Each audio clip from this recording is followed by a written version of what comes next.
Comprehensive NCLEX RN Challenge Exam 2.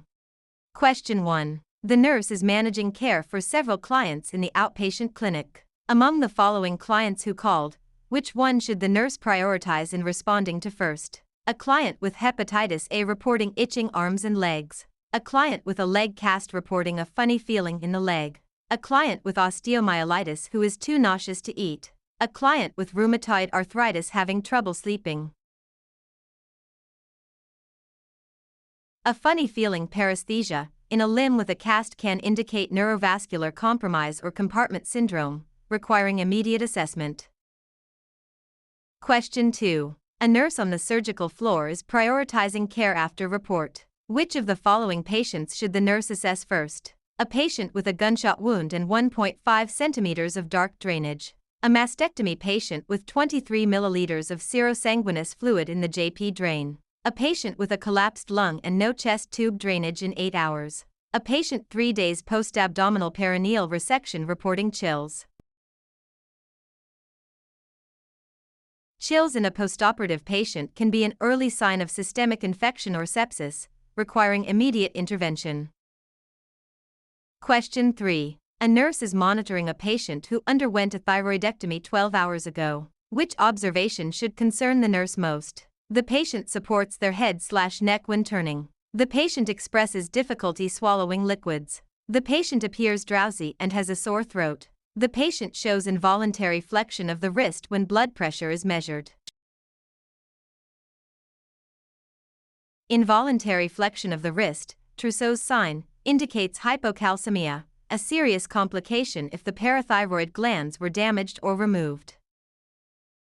Question 4. A patient is admitted with suspected appendicitis. Which of the following actions should the nurse prioritize for pain relief? Encourage the patient to change positions frequently. Apply warmth to the abdomen with a heating pad. Use comfort measures and pillows to position the patient comfortably. Administer an antiemetic as prescribed. For appendicitis, heat is contraindicated as it can cause rupture. Comfort positioning, often side-lying with knees flexed, is the safest initial intervention. Question 5. A patient is preparing for their first peritoneal dialysis session. Which of the following actions should the nurse prioritize? Assess for a bruit and a thrill. Warm the dialysate solution. Position the client on the left side. Insert a Foley catheter. Warming the dialysate to body temperature prevents abdominal cramping and causes vasodilation, which improves the efficiency of the exchange. Question 6. A patient with right-sided hemiplegia is learning to use a cane. Which behavior indicates that teaching was effective? Holds cane in right hand, moves cane then right leg then left leg.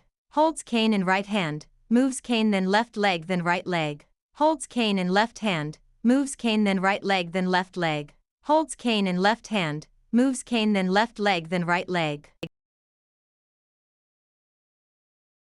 A cane should be held on the strong side, left. The cane and the weak leg, right, should advance together to provide support.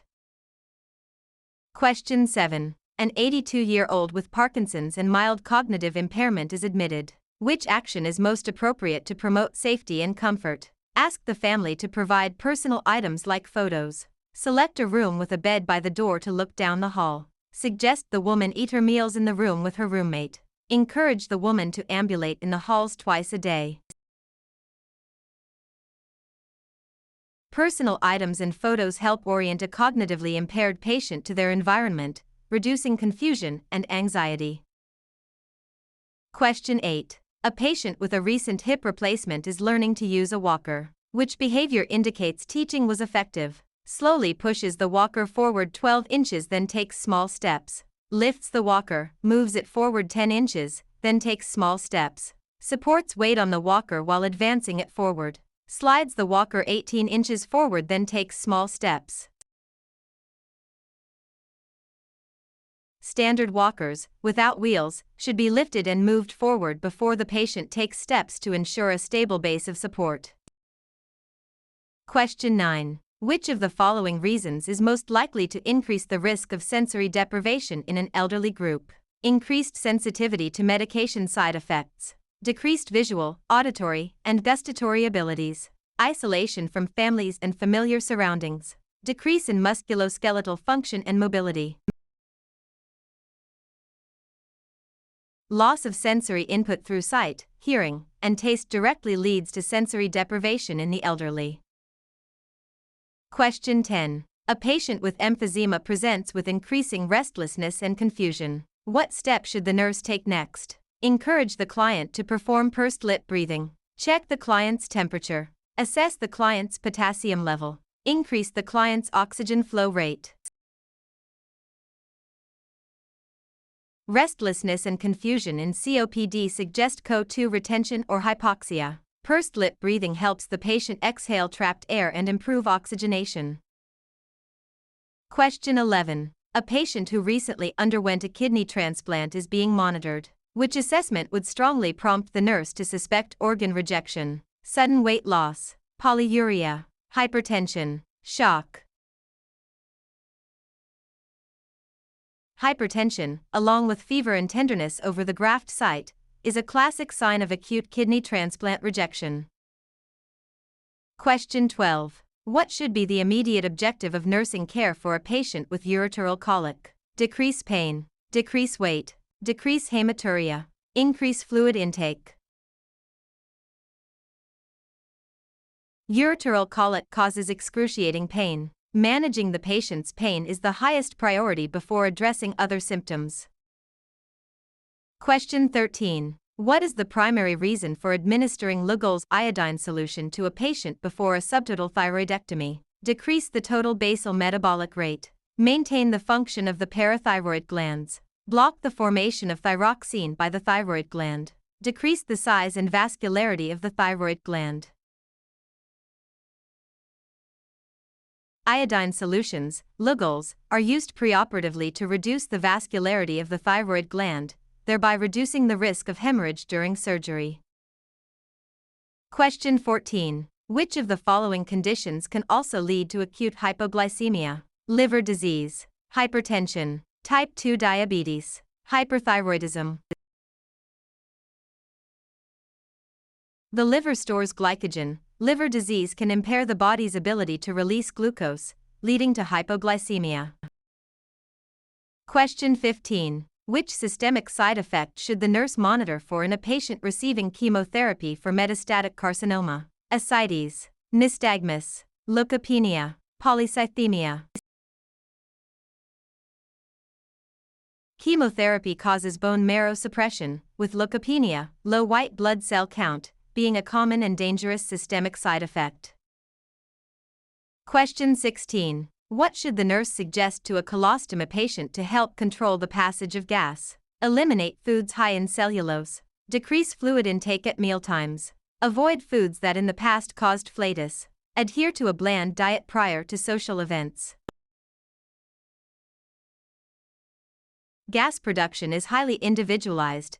Avoiding specific foods that the patient knows cause gas is the most effective management strategy. Question 17. Which statement by the patient indicates that instructions for colostoma irrigation have been understood? I should lie on my left side while instilling the solution. I should keep the irrigating container less than 18 inches above the stoma. I should instill a minimum of 1,200 milliliters of solution. I should insert the catheter deeper if cramping occurs. The irrigation bag should be hung no higher than 18 inches to prevent the solution from flowing too quickly, which causes cramping. Question 18. Which intervention is part of the prescribed therapy to correct electrolyte imbalance in a patient in the oliguric phase of acute tubular necrosis? Administer K-oxalate. Restrict foods high in protein. Increase oral intake of cheese and milk. Administer large amounts of normal saline via IV. In the oliguric phase, hyperkalemia is common. K-oxalate, sodium polystyrene sulfonate, is used to remove excess potassium from the body. Question 19. The physician orders 2 liters of 4 fluid to be administered Q12H. The drop factor is 10 GDT/milliliter. The nurse should set the flow to 18 GDT/min 28 GDT/min 32 GDT/min 36 GDT/min. Calculation: 2000 ml * 10 GDT / 12 hours * 60 minutes equals 20,000/720 equals 27.7, rounding to 28 GDT/min. Question 20. According to the rule of nines, which area has the largest percent of burns in this patient? Face and neck, right upper arm and penis, right thigh and penis, upper trunk. The upper trunk, anterior, represents 9%, or the entire anterior trunk represents 18%, making it larger than the individual arm or head percentages. Question 21. An unconscious patient is brought in after a fall from a 2-story building. Which assessment finding should the nurse be most concerned about? Reactive pupils, a depressed fontanelle, bleeding from ears, an elevated temperature. Bleeding or cerebrospinal fluid leakage from the ears, otorrhea, is a sign of a basilar skull fracture, a critical emergency. Question 22. Which piece of information indicates a knowledge deficit regarding the management of a cardiac pacemaker? Take your pulse rate once a day in the morning. Maintain a safe distance from high-powered electrical devices. Regular follow-up care is important. You may engage in contact sports. Patients with pacemakers must avoid contact sports to prevent damage to the device or dislodging the pacemaker leads. Question 23. Which statement reflects the most relevant knowledge about oxygen administration to a patient with COPD? Oxygen at 1-2L/min is given to maintain the hypoxic stimulus. Hypoxia stimulates central chemoreceptors in the medulla. Oxygen is administered best using a non-rebreathing mask. Blood gases are monitored using a pulse oximeter. In some COPD patients, the drive to breathe is triggered by low oxygen levels, hypoxia. Excessive oxygen can suppress this respiratory drive.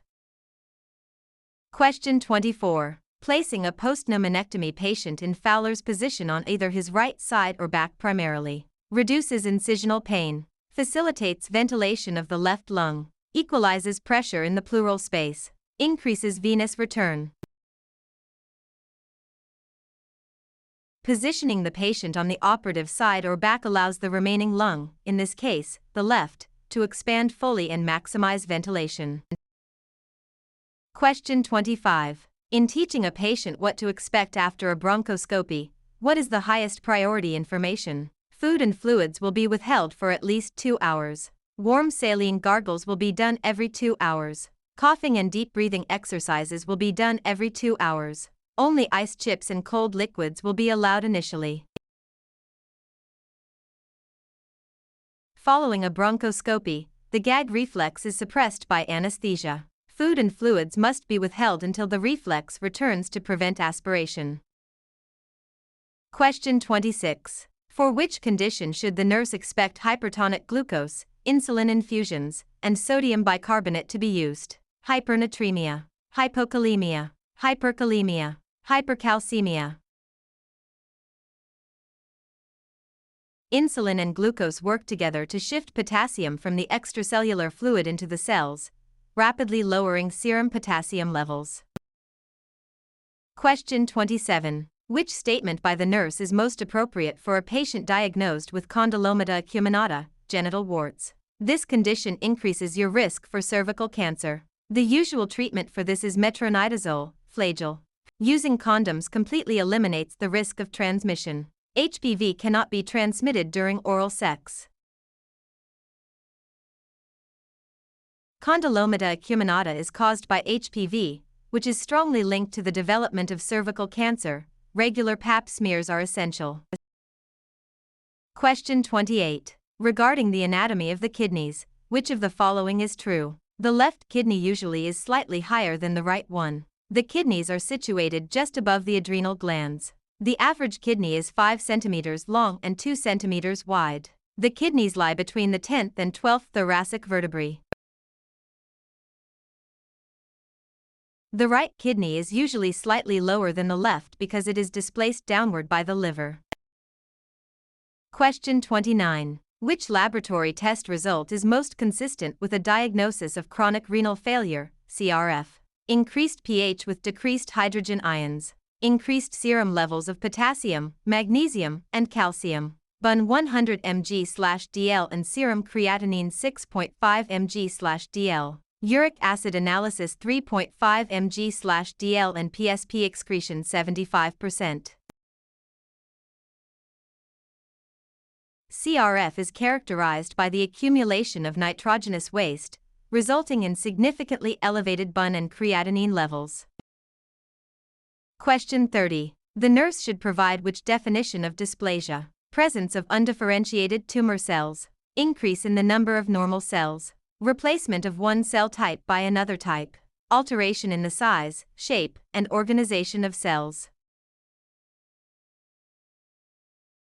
Dysplasia refers to abnormal development or growth of cells, characterized by changes in size, shape, and appearance, often a precursor to cancer.